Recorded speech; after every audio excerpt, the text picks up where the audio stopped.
नमस्कार साथियों, आप सभी का स्वागत है आपके अपने YouTube चैनल डेली जी के मास्टर 2.0 पर। आज दोस्तों क्लास लेकर के आए हैं वीकली करंट अफेयर्स के क्वेश्चन हैं जो 27 जनवरी से लेकर के 2 फरवरी तक आपके जितने भी टॉप इम्पोर्टेंट क्वेश्चन बने हैं वो लेकर के आए हैं।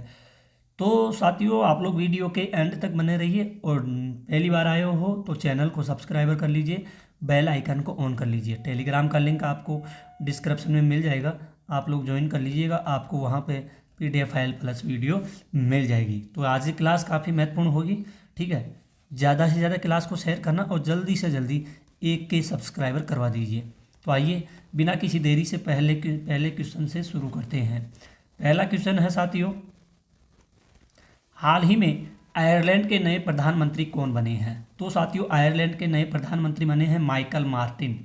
ये है माइकल मार्टिन जो आयरलैंड के नए PM प्रधानमंत्री ये बने हैं। क्या नाम है इनका?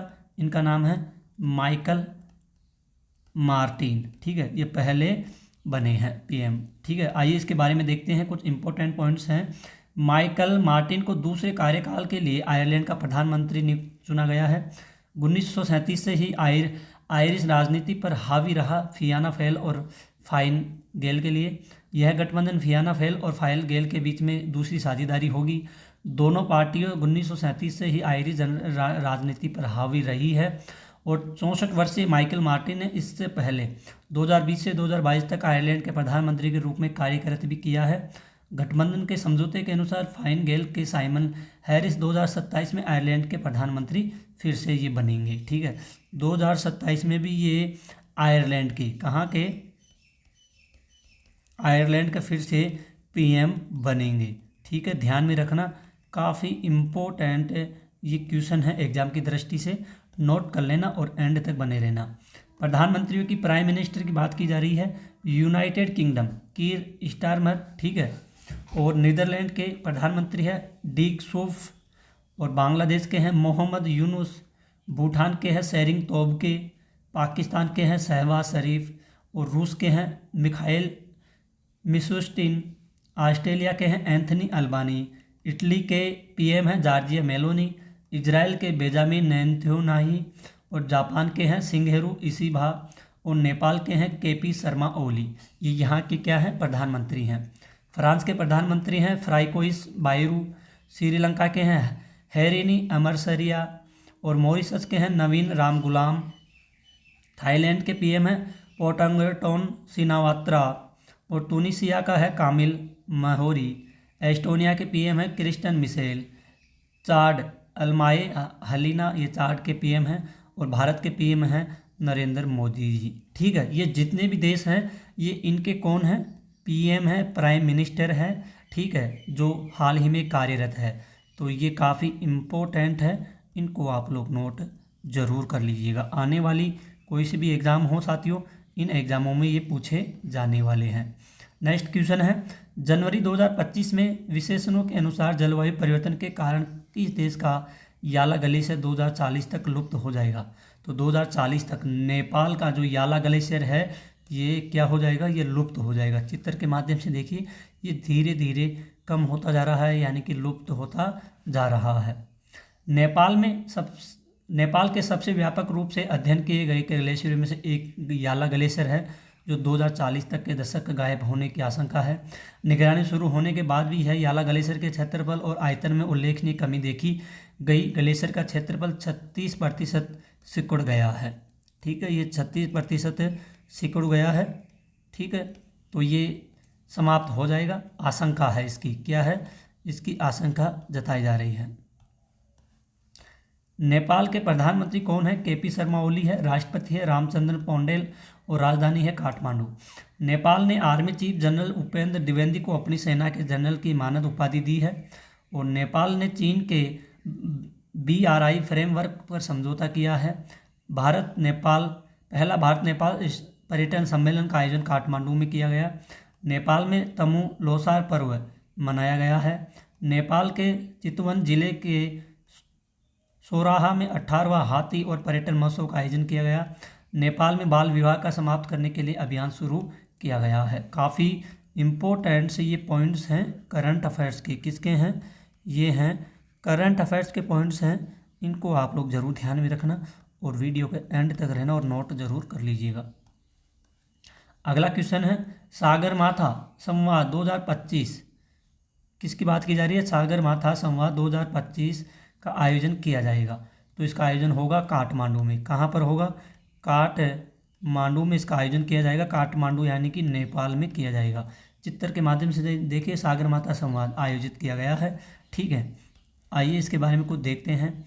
ग्लेशियर संरक्षण का अंतर्राष्ट्रीय वर्ष यानी 2025 के अवसर पर सागरमाथा संवाद 16 से 18 मई तक नेपाल के काठमांडू में आयोजित किया जाएगा। इवेंट्स है ओलंपिक पैरालंपिक पेरिस में। ठीक है, ब्रिक्स है रूस में होगा 2024 का। G7 2024 की इटली में हुआ। G20 2024 ब्राज़ील में हुआ। G20 वर्ल्ड कप मेंस 2024 का USA वेस्ट इंडीज में होगा, वेस्ट इंडीज में। T20 VS वोमेन 2024 UAE में। ठीक है, 7वां international solar alliance 2024 India Delhi में हुआ।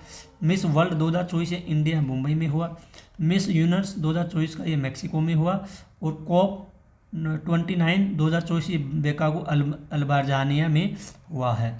आइए कुछ और इसके बारे में। विश्व है आर्थिक मंच की 55वीं वार्षिक बैठक दावोस यानी स्विट्जरलैंड में हुई है। आइए दोस्तों कुछ अगला क्वेश्चन की ओर बढ़ते हैं। गणतंत्र दिवस के मौके पर कुल कितने व्यक्तियों को पद्म भूषण से सम्मानित किया गया है? तो कुल 7 लोगों को पद्म विभूषण से सम्मानित किया गया है। ध्यान में रखना और इसको वीडियो के एंड तक रहना, नोट जरूर कर लेना। आइए इसके बारे में देखते हैं किन किन को दिया गया है।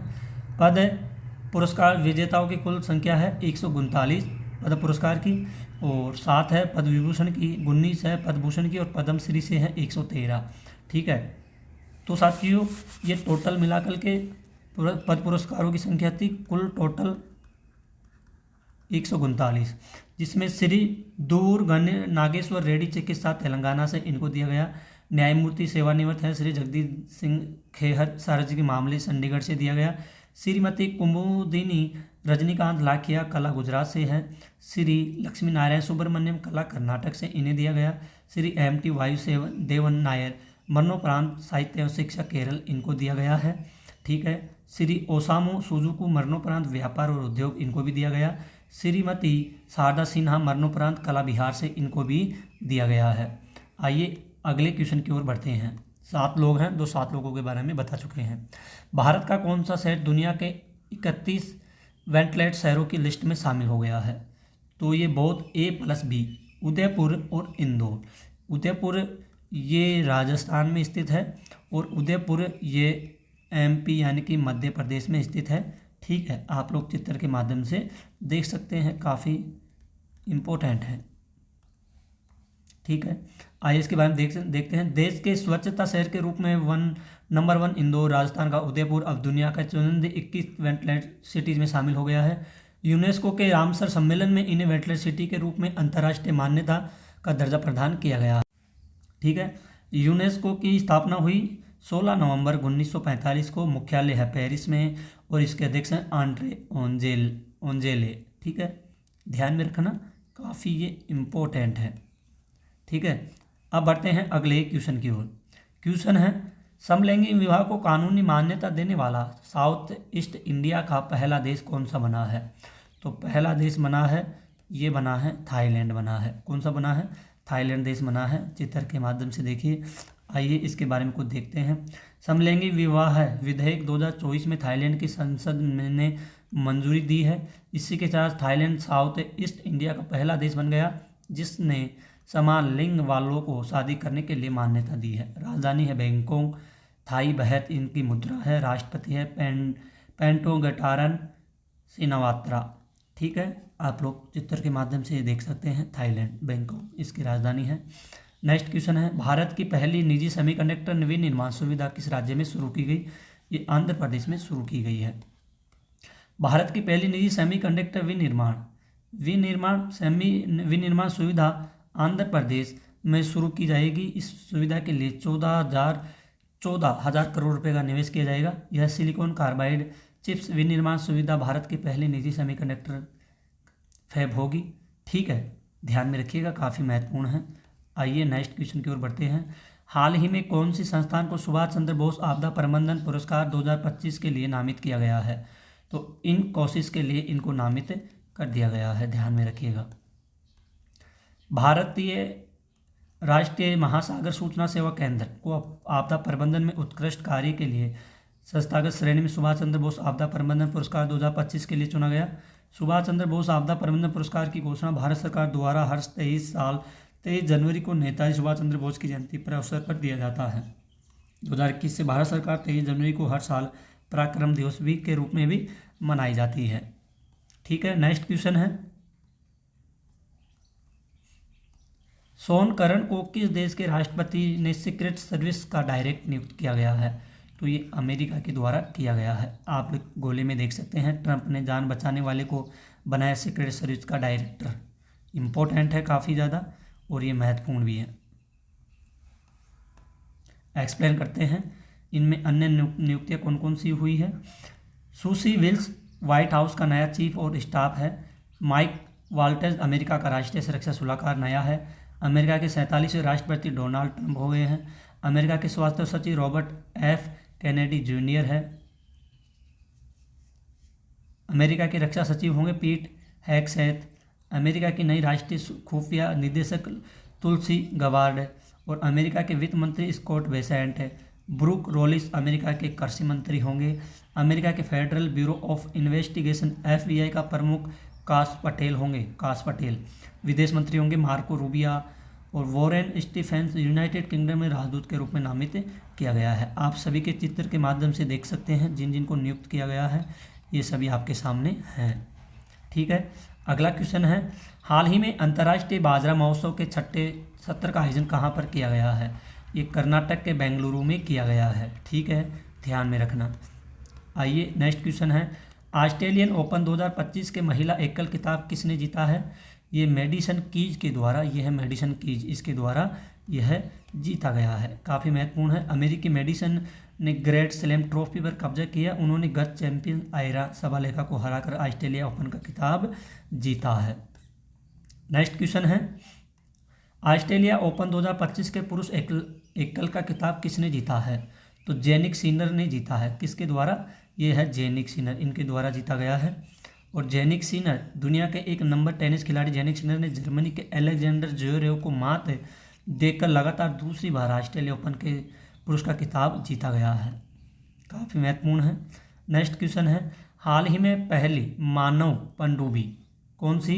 पहली मानव पनडुब्बी अंडर वाटर सबमर्सिबल किस देश के लिए द्वारा लॉन्च की गई है? तो ये भारत के द्वारा लॉन्च की गई है। काफ़ी इम्पोर्टेंट है, इनको आप लोग ज़रूर नोट करना, छोड़ना नहीं है। काफ़ी नॉलेज लेकर के आए हैं आज करंट अफेयर्स के बारे में और काफ़ी ज़्यादा महत्वपूर्ण साबित भी होगी। भारत डीप ओशन मिशन के तहत समुद्र में 500 मीटर की गहराई पर अपनी पहली मानव युक्त जल पनडुब्बी का संचालन करेगा। भारत डीप ओशन मिशन के तहत समुद्र में 500 मीटर की गहराई पर अपनी पहली मानव युक्त पनडुब्बी का संचालन कर रहा है। ध्यान में रखिएगा, काफ़ी ज़्यादा महत्वपूर्ण है।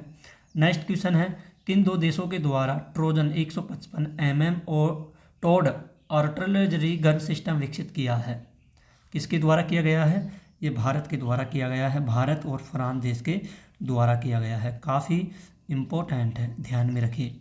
दोस्तों, अगर आपको अपने सर की थोड़ी सी भी मेहनत पसंद आ रही है तो प्लीज़ चैनल को आप लोग सब्सक्राइबर जरूर कीजिए। ठीक है, आइए इसके बारे में देखते हैं। ट्राजन 155 मिमी towed artillery gun system Bharat France द्वारा विकसित किया गया, जो इसे आर्मेनिया और से निर्यात का आदेश मिला है। यह एक 155 मिमी 52 कैलिबर टॉयड गन सिस्टम है जिसे लॉर्सन एंड ट्रेबो और KNDS फ्रांस द्वारा संयुक्त रूप से विकसित किया गया है और भारत में निर्मित किया गया है। इस गन की रेंज 40 किमी से अधिक है, जो गोला बारूद पर निर्भर करती है और यह आधुनिक युद्ध के लिए डिजाइन भी की गई है। ठीक है, ध्यान में रखना, काफ़ी ज़्यादा महत्वपूर्ण है। अगला क्वेश्चन है साथियों, किस राज्य में 27 जनवरी से समान नागरिक संहिता कानून UGC लागू हुआ है? तो ये उत्तराखंड राज्य के द्वारा लागू किया गया है। उत्तराखंड बना देश का पहला राज्य जहां 27 जनवरी 2025 से लागू होगा समान नागरिक संहिता, यानी कि लागू हो चुका है साथियों। इसके जरिए पर्सनल लॉ को ख़त्म करके सभी के लिए एक जैसा कानून बनाए जाने का प्रावधान, यानी उत्तराखंड में रहने वाले हर नागरिक के लिए निजी मामलों में भी एक समान कानून होगा, चाहे वह किसी भी धर्म या जाति का क्यों न हो। जैसे पर्सनल लॉ के तहत मुस्लिम पुरुष 4 शादी कर सकते हैं, लेकिन हिंदू मैरिज एक्ट के तहत पहली पत्नी के रहते दूसरी शादी करना अपराध माना जाएगा। तो एक ही कानून बन जाए जिसे दोनों धर्म के लिए लोगों का मानना पड़ेगा। हालांकि उत्तराखंड सरकार के नए कानून को ड्राफ्ट में आदिवासियों को इससे अलग कर रखा जा रहा है। नेक्स्ट क्वेश्चन है, महिला हॉकी इंडिया लीग 2025 का खिताब किस टीम ने जीता है? ये ओडिशा वॉरियर्स के द्वारा जीता गया है। ठीक है, ओडिशा वॉरियर्स ने रांची में SJW सोरमा हॉकी क्लब पर 2-1 की जीत के साथ उद्घाटन महिला हेल्थ खिताब जीता है। सर्वश्रेष्ठ गोलकीपर है सविता पूनिया, सोरमा हॉकी क्लब की है। टूर्नामेंट की आगामी खिलाड़ी है सोनम, जो सोरमा हॉकी क्लब की है। शीर्ष स्कोर है यिब्बी जेनसन, ओडिशा वॉरियर्स की है। Charlotte Engelbart, Soorma hockey club की है। टूर्नामेंट की सर्वश्रेष्ठ खिलाड़ी है ज्योति, जो सोरमा हॉकी क्लब की खिलाड़ी है। ठीक है, नोट कर लेना, काफ़ी ज़्यादा महत्वपूर्ण है। आइए नेक्स्ट क्वेश्चन की ओर बढ़ते हैं। रिलायंस इंडस्ट्रीज किस राज्य में दुनिया का सबसे बड़ा डेटा सेंटर बनाएगी? रिलायंस इंडस्ट्रीज, तो ये बनाएगी कहाँ पर? ये गुजरात में बनाएगी। कहाँ पर? गुजरात में बनाएगी। मुकेश अंबानी जी की है रिलायंस इंडस्ट्रीज। ठीक है, इसका भी राइट आंसर हो जाएगा। आइए नेक्स्ट क्वेश्चन की ओर बढ़े, उससे पहले एक्सप्लेन कर लेते हैं इसको। रिलायंस इंडस्ट्रीज गुजरात के जामनगर में दुनिया का सबसे बड़ा डेटा सेंटर बनाने जा रही है। यह महत्वाकांक्षी परियोजना भारत के डिजिटल बुनियादी ढांचे में एक क्रांतिकारी बदलाव लाने की क्षमता भी रखती है। 1 गीगावाट की क्षमता वाला सेंटर दुनिया का सबसे बड़ा सेंटर होगा। दोस्तों, आज की क्लास काफ़ी ज़्यादा महत्वपूर्ण है।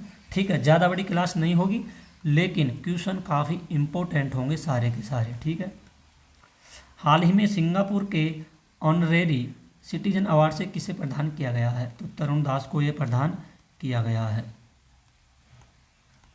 सिंगापुर ने भारत सिंगापुर संबंधों को मजबूत करने में उनके महत्वपूर्ण योगदान के लिए भारतीय उद्योग परिसंघ के पूर्व महानिदेशक तरुण दास को अपना सर्वोच्च गैर नागरिक सम्मान ऑनरेरी से सिटीजन अवार्ड से सम्मानित किया गया है। अलेक्जेंडर लुकाशेंको किस देश के राष्ट्रपति बने हैं? ये बने हैं साथियों बेलारूस के। कौन बने हैं? बेलारूस के ये बने हैं राष्ट्रपति बने हैं। ठीक है, ये चित्र के माध्यम देखिए, हर बार यही बनते आ रहे हैं और अब की बार भी यही बने हैं। अलेक्जेंडर लुकाशेंको ने एक सुनिश्चित चुनाव में 86.82% वोट हासिल किए, जबकि उनके निकटतम प्रतिद्वंदी को 3.21% वोट मिले। राजधानी है मिन्स्क, मुद्रा है बेलारूसी रूबल। राष्ट्रपति अलेक्जेंडर लुकाशेंको। ठीक है, ध्यान में रखना और इसको भी नोट कर लीजिएगा। आइए इसके बारे में देखते हैं। प्रेसिडेंट राष्ट्रपति कौन से देश का कौन सा राष्ट्रपति है, इसके बारे में कुछ इम्पोर्टेंट्स हैं, इनको देख लेते हैं। वेनेजुएला का राष्ट्रपति है निकोलस मदुरो।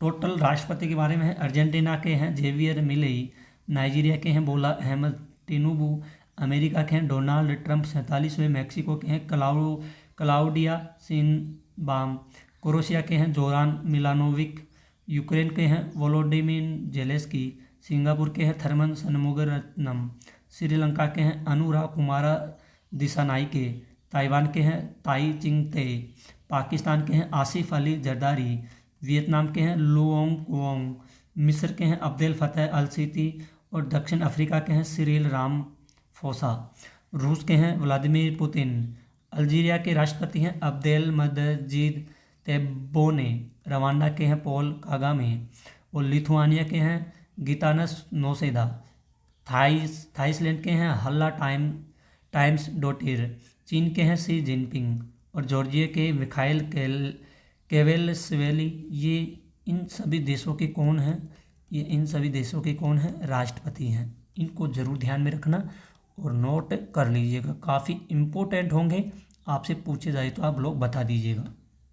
नेक्स्ट क्वेश्चन है, किस पूर्व खिलाड़ी को ऑस्ट्रेलिया के हॉल ऑफ फेम में शामिल किया गया है? तो माइकल क्लार्क को शामिल किया गया है। ठीक है, तो माइकल क्लार्क के बारे में देखते हैं। पूर्व कप्तान Michael Clarke Australia cricket hall of fame शामिल में होने वाले नवीनतम खिलाड़ी बन गए हैं।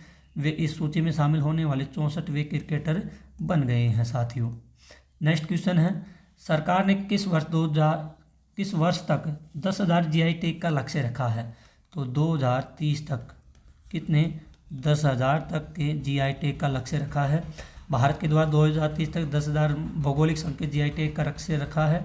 उद्योग और आंतरिक व्यापार संवर्धन विभाग के अनुसार अब तक 605 भारतीय उत्पादकों को जीआई टैग जारी किया गया और जीआई टैग पाने वाला पहला भारतीय उत्पाद 2004 में था दार्जिलिंग चाय का। ठीक है, महत्वपूर्ण है, ध्यान में रखिए। नेक्स्ट क्वेश्चन है, हाल ही में के.एस. चेरियन का निधन हुआ है। इनका संबंध किस क्षेत्र से है? तो इनका संबंध है साथियों चिकित्सा क्षेत्र से है। ठीक है, के.एस. चेरियन का। विश्व प्रसिद्ध हृदय रोग विशेषज्ञ डॉक्टर के.एस. चेरियन। ठीक है, इनका बेंगलुरु में निधन हो गया है। ये 82 वर्ष के थे। Doctor KM. चेरियन ने भारत में पहली बार किसी मरीज का हृदय फेफड़ा का प्रत्यारोपण किया था। काफ़ी इम्पोर्टेंट क्वेश्चन है, इसको आप लोग जरूर नोट कर लेना। अगला क्वेश्चन है, भारत के किस ग्रैंड मास्टर ने 9वां जोहार अंतर्राष्ट्रीय ओपन शतरंज टूर्नामेंट जीता है? इंडियन पन्नीरसेल्वम के द्वारा। चित्र में देख लीजिए। आइए इसके बारे में कुछ देखते हैं। अगला क्वेश्चन है, अमेरिका के खुफिया विभाग CIA के नए प्रमुख कौन बने हैं? जॉन रेडक्लिफ बने हैं।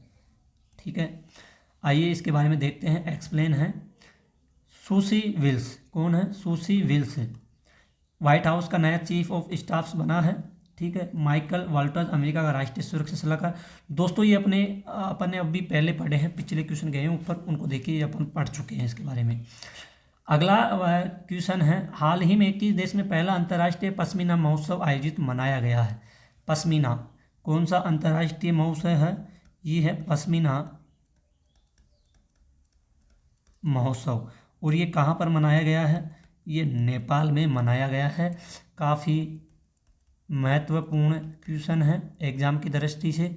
ये क्वेश्चन है साथियों सभी परीक्षाओं के लिए महत्वपूर्ण होंगे। आप लोग इन वीडियो के एंड तक बने रहना और वीडियो को लाइक शेयर करके सब्सक्राइबर जरूर करना। दोस्तों आज की क्लास यहीं पर ख़त्म होती है।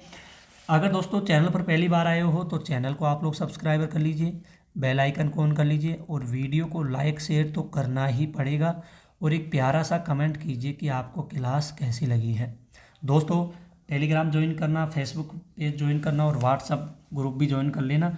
आज की क्लास काफ़ी ज़्यादा इम्पोर्टेंट होने वाली है। ये वीकली करंट अफेयर्स की क्लास है दोस्तों। तो आज की क्लास को आज अपन यहीं ख़त्म करते हैं और मिलते हैं एक और अगली शानदार क्लास के लिए। तब तक के लिए धन्यवाद। जय हिंद, जय भारत।